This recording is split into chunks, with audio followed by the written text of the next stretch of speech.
In the Huddle was created to give student athletes, parents, and coaches an inside look at the journey through US college sport and all that comes with it. The demands, the experiences, the excitement, and the opportunities available to our student athletes from around the world. Study and Play USA facilitates a comprehensive, customised approach for student athletes and families for their whole journey, from their high school preparation years right through to US college graduation. Welcome to this episode of In the Huddle. We're joined today by two gentlemen 1 year into their college journey. Seth Macute is playing tennis in a junior college in Mississippi, and Hugh Johnston is playing rugby at Notre Dame College in Division 1A competition in Ohio. Welcome, boys. Yeah, thanks for having us. Yeah, really appreciate it. All right, good to have you back. And look, I think there's lots to talk about. 1 year into college, you're a lot different to what you were last year in terms of what you're up to, and you've got a different perspective now, having had it 1 year over there. But before we sort of talk about college, I just want to talk about your high school days, lads. Look, of course, you both went to Brisbane's Nudgee College, my old school as well. Great place. I suppose, when did you first hear about the college pathway when you're at Nudgee, Seth? Well, I first heard about it at my previous school that I was at. Like, I came to Nudgee in year 10, and I was at Kelvin Grove in year 8, and that's when I first heard about players going over to college, and I saw all the year 12s going over. And at the time, I thought it was pretty cool, and I was so young, I didn't really realize that it was something I could do. And then further down in Nudgee, like, I saw more boys go over, and even saw some of the players that I knew, that I was friends with, go over. And I thought it was just really cool that they could get out of the country playing a sport that I was involved in. Absolutely. And like, when he was over in the States, I was so curious about the lifestyle he had.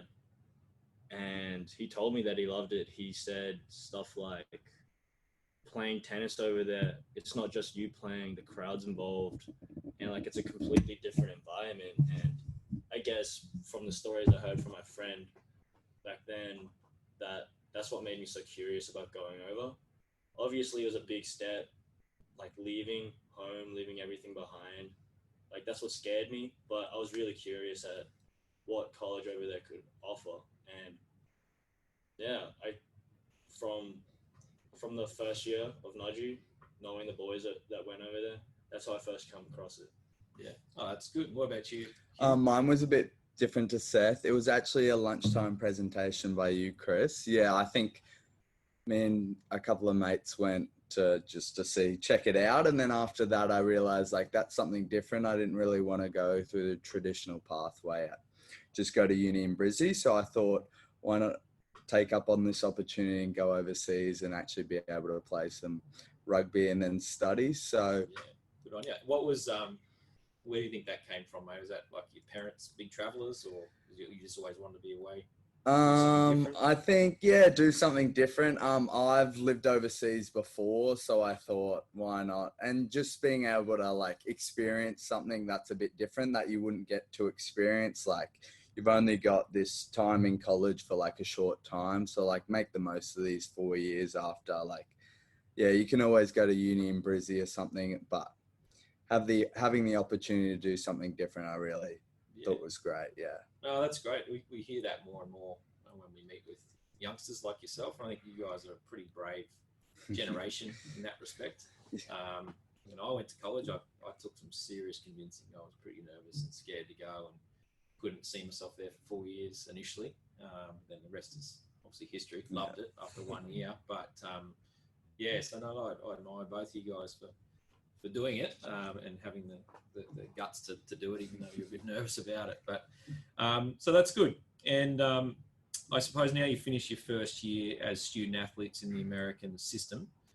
How is it? How is uni life over there compared to, say, Nudgee life?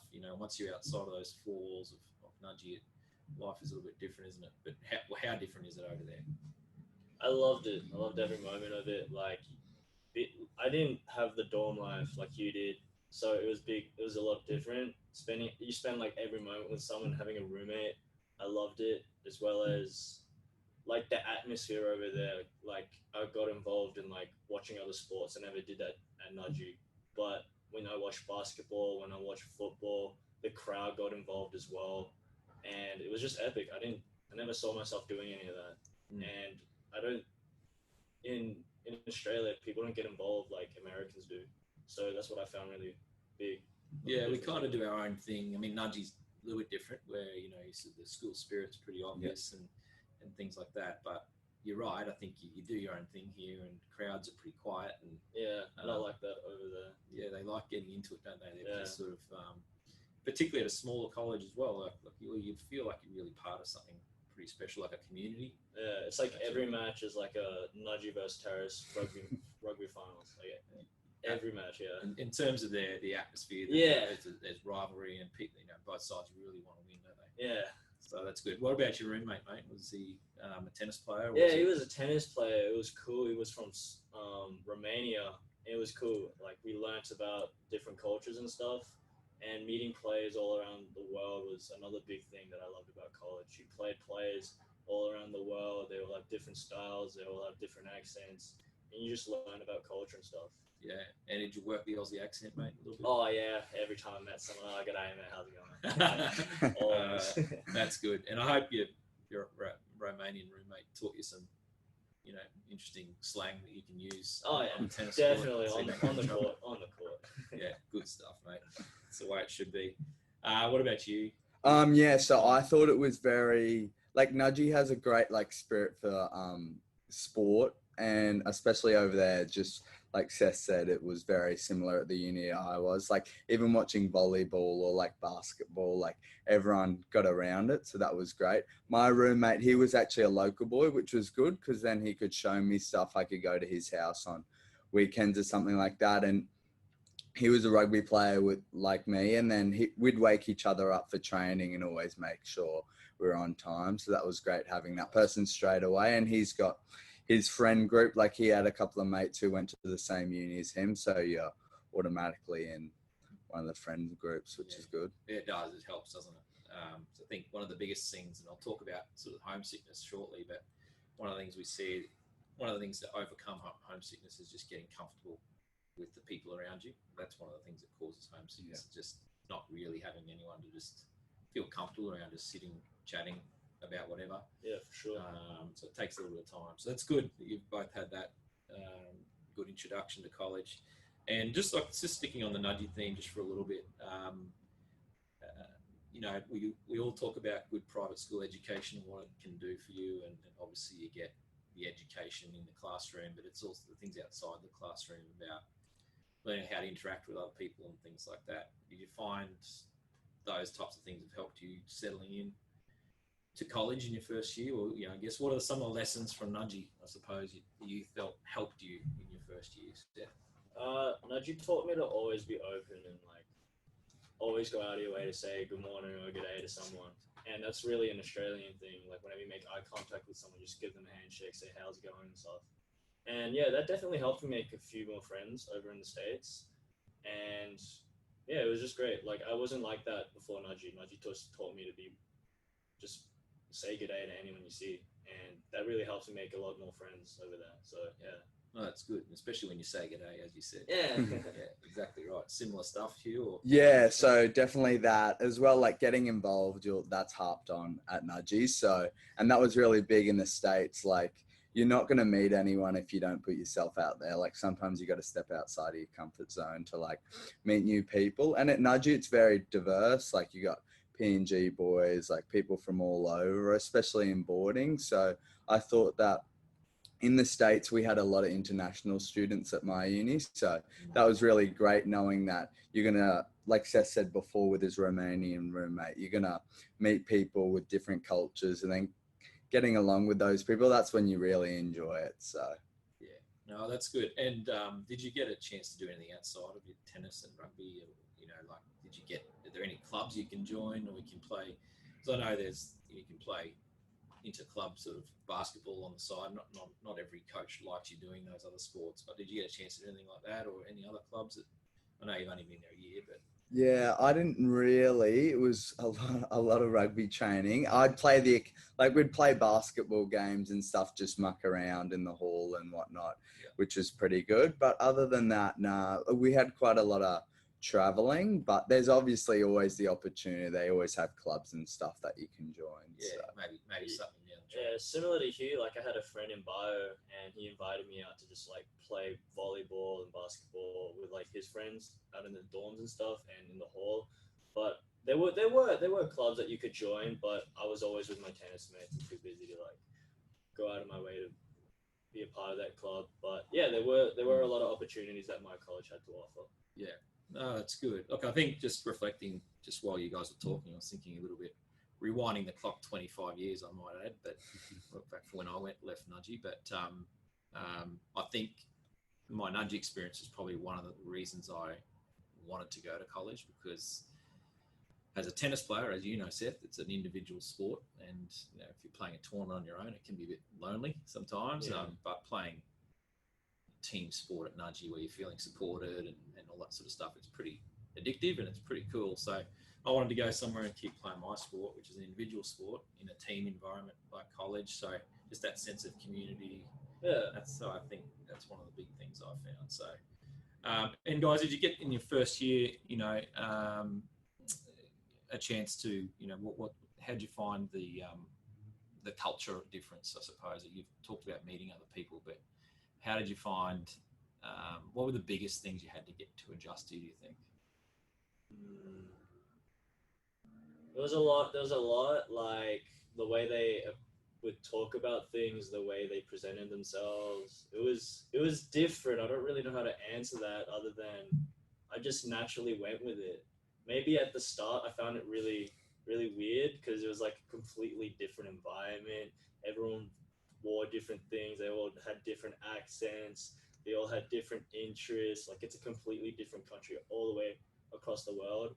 But I don't know. I fit in maybe in like a month or two. I didn't think too much of it. I just got involved. Yeah, it's interesting you say that, Seth, because we find the first month is really important, which is why we try our best to keep in touch as much as we can in that first few weeks, first few months with our athletes, because that's where it was a big cultural shock and adjustment. Yeah. Food, climate. I know you mentioned it's pretty chilly where you were, Yeah. Hugh. Yeah.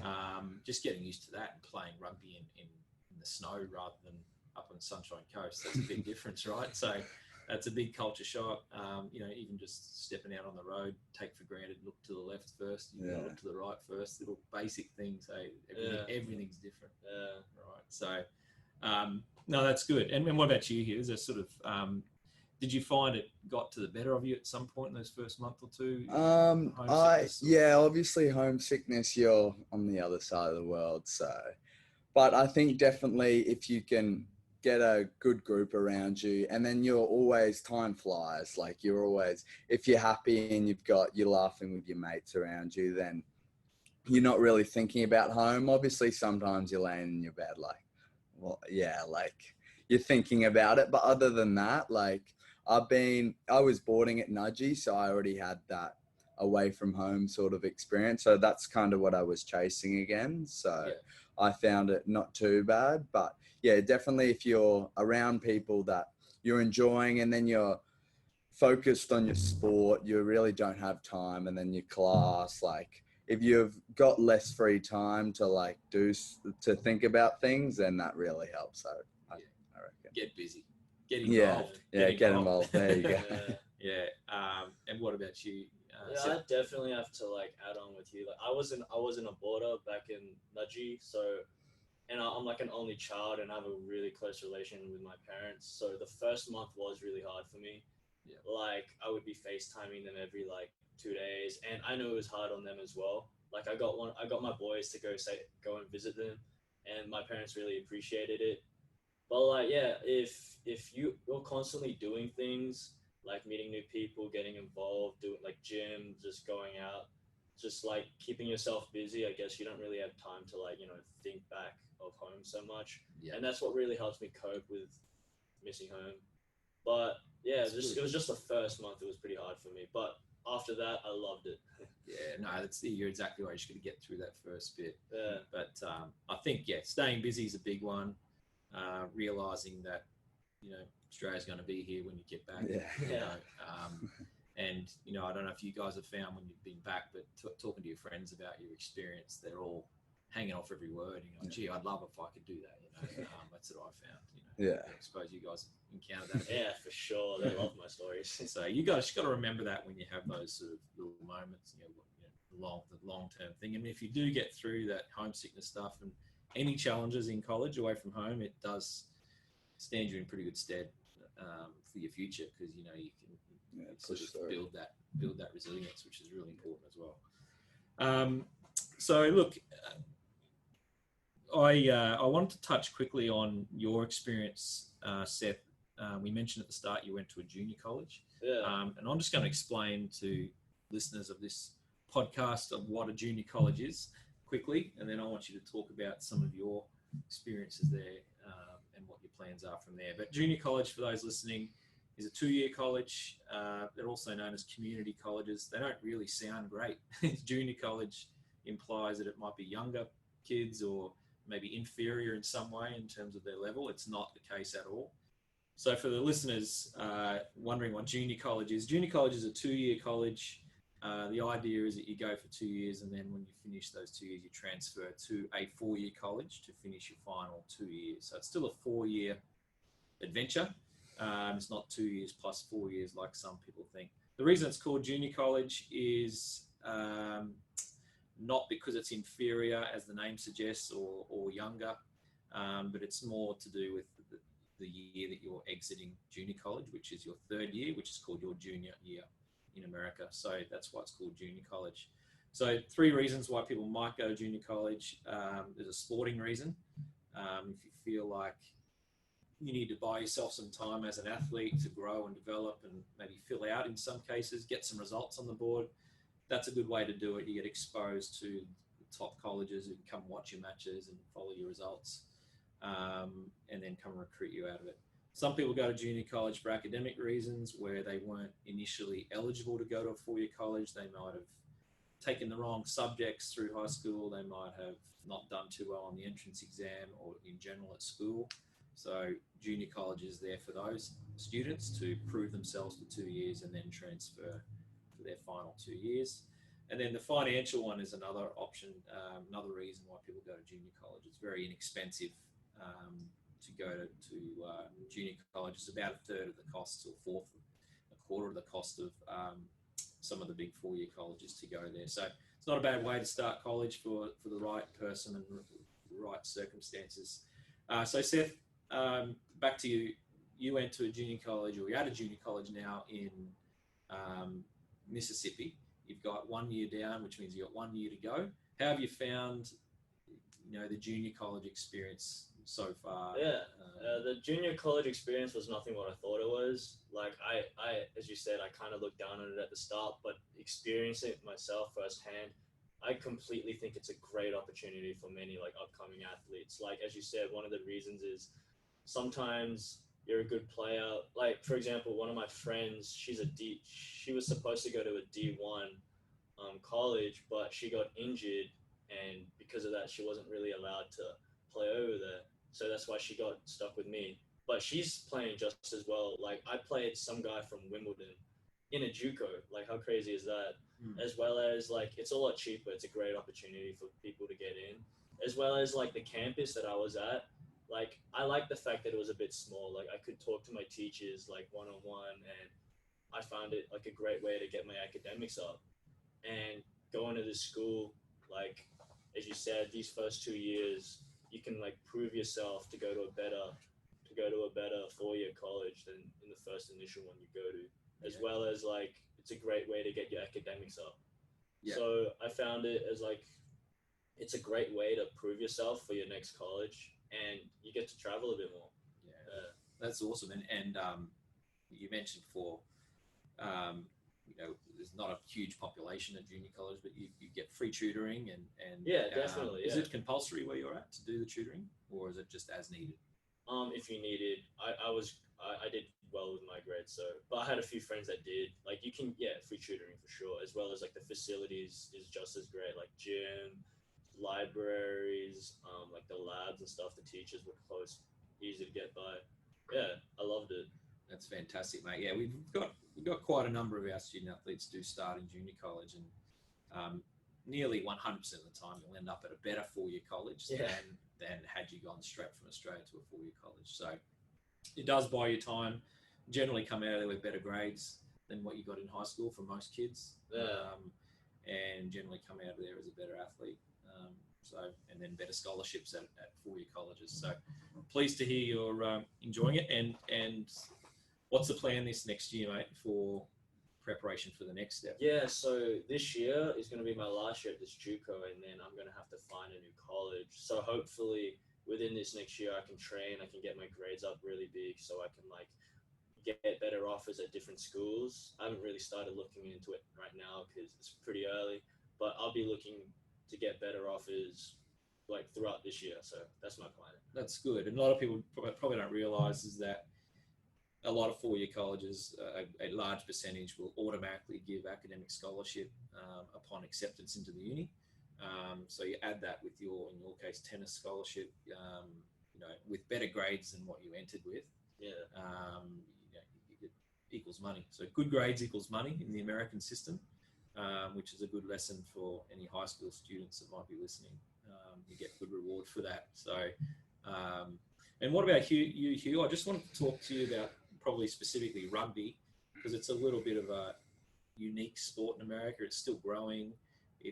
Hasn't got the, I suppose, the history that we have in Australia just yet. So, you're sort of going over there as a bit of not a pioneer of the sport, but certainly you're part of the growth, right? Have you found it that way? Yeah, definitely. Like the sport, rugby itself, like everyone who over there who's like, oh, you play rugby? Like, that's so cool. Like they really see it as like a tough sport, and it's definitely growing. Like I think now a lot more colleges are playing it and recognize it as the sport that it is. It's not NCAA yet, but hopefully soon it can grow into that. But the boys over there, like the people who transfer from football or maybe basketball, like the American kids, they start playing rugby pretty late, like probably like grade 9, grade 10, compared to like under 5s, under 6s, or whenever I started. So you've automatically got that knowledge of the game that would take 10 years to learn. So, but those kids that go over there, the Americans love giving sports a try. So they put all their heart and soul into the team, and they're good, very good athletes, like especially the boys from football, like unreal athletes. And they've got so many kids going into college over there. So you're going to find some great athletes on your team. And pick them. Yeah. Pick the good athletes. So it's a sport that's the second fastest growing high school sport in America, behind lacrosse of all things. But and so I think in 4 or 5 years you'll notice a big difference. And what about yourself with rugby, Hugh? Sort of heard about Seth's plans a little bit. What's the plan beyond college in 3 years? So they announced the MLR draft. If anyone's following their rugby, that's the Major League Rugby, which is getting some global names right now, like Marnonu's playing over there. Drew Mitchell is supposed to go over there. So it's definitely growing. And then our captain actually got drafted number 10 this year. So having that backing of someone coming out of our uni already who's gone very high up in the draft is like definitely something to set my eyes for. So maybe in 3 years or so, we got to see. Hopefully I get past these injuries, but we'll get there. And then that's definitely something to throw my hat in the ring. And it's a goal for the next put on some weight. So good on you, mate. No, you're due for some good luck. You've had a couple of shoulder injuries, which is part and parcel of sport, but particularly your sport. So, mate, we'll definitely be following your progress there. But you've also got one Sunny Coast boy who's gone before you, Harry Masters, has just been drafted. So hopefully you can follow in his footsteps as well, and your captain at your school. So we'll definitely be following both of you lads. But we'll let you go in a minute. But I just want, before you go, just quickly love to hear, and I'm sure the listeners would love to hear, what your advice to youngsters in year 10, 11, 12, maybe even younger, who are listening to this, who are thinking about, planning for this pathway. What would be some of the things you would get them to focus on now, or what would you say about the pathway in general, Seth? Well, I know a lot of the boys right now, if they're like that young, they might have an interest of going over, but they're also kind of scared at the same time. Like me and Hugh, we were both in the same boat. We were pretty scared back then, like leaving everything behind. But I definitely recommend like the experience, everything you get to see and do like over there. It's completely different, and just be open. Like I know they'll love it for sure. It's just that they're a bit scared right now, and that's probably what's stopping them from trying new things. But I definitely recommend. That's all I gotta say. Yeah, no, that's well said, mate. I think that's and they're normal. They're normal for feeling a bit apprehensive as well. Yeah, so everyone feels that way. Yeah, so it's worth just jumping in and giving it a shot. And I think just on that point, it's important to note that it's not a 4-year contract, so if you do go for a semester and you feel like it's not for you, then you can pull out. There's no fees to get out or anything like that. But it's worth a shot. Yeah, go for the experience. Exactly. See if you like it. Yeah, and if you like it, fantastic. If you don't, there's nothing too much lost there. Yeah. So anything to add there to that, Hugh? I definitely think for the people, definitely study at school. Your grades are going to equal money. So if you've got good grades at school, then you're going to get better offers. So, and then sport-wise, really go hard at your sport. And then you never know, like, why not give it a shot and see how far you go over there. You might love it and live 20 years over there or something. But we just don't tell that to the mums and dads. Yeah, yeah. But when you're getting your offers from the uni, really examine, see, I don't know, maybe put up a pros cons table and really look at all the different offers, because you're going to get quite a few of them, and see where you really want to go, like what appeals to you. And if you make the wrong choice, like Chris just said, you can always transfer, but really look at your offers and give some good, decent thought into them. Like, do you want probably a bit better sport or better academics, and then give it a whirl. Yeah, that's good advice. I'm just going to ask you another question on that, Hugh, because you brought up a good point. What are some of the other factors you would, and you feel free to jump in as well, Seth, but what are some of the other factors in choosing, because we always say the coach relationship is important. Definitely, yeah. What other things you think, what are the factors in making a good choice of college? Size of the uni, like there's a dramatic, my uni's very small, like Seth, like I fit right in, and it's like I'm in the classroom again. I can talk to my teachers, where at a massive uni, it might be a bit more like uni at home, where you're in a lecture with 100 other people.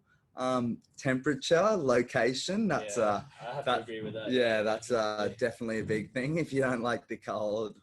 Yeah. Well, you've both you've got one in very warm and humid conditions, and you're pretty cold. Yeah. So a couple of, obviously, coaching, like maybe their sport, like I mentioned before. Who you might verse, like if you might be in a Div 2, but then you'll be starting on the team compared to a Div 1A, and then might have to grow into that team in the next 2 years. Did either of you get a chance to meet your teammates before you went over, or at least communicate with them on WhatsApp or anything like that? Or it's okay if you didn't. Not real. I don't think so. Yeah, maybe my roommate. I briefly messaged him and. Said but that's not essential, but that can sometimes help ease kids into it as well. Yeah. So look, great insights there, guys. Really appreciate you coming in, look, you've been very giving of your time and your answers, and you've done well so far in your first year. So it's really good to see your hair all grown out, and all grown up. You probably wouldn't get away with these haircuts at school. No. But look, guys, we'll keep in touch and track your progress as always. But thanks for coming in today. Yeah, cheers, Chris. Cheers for having us. Yeah, thank you so much. Pleasure.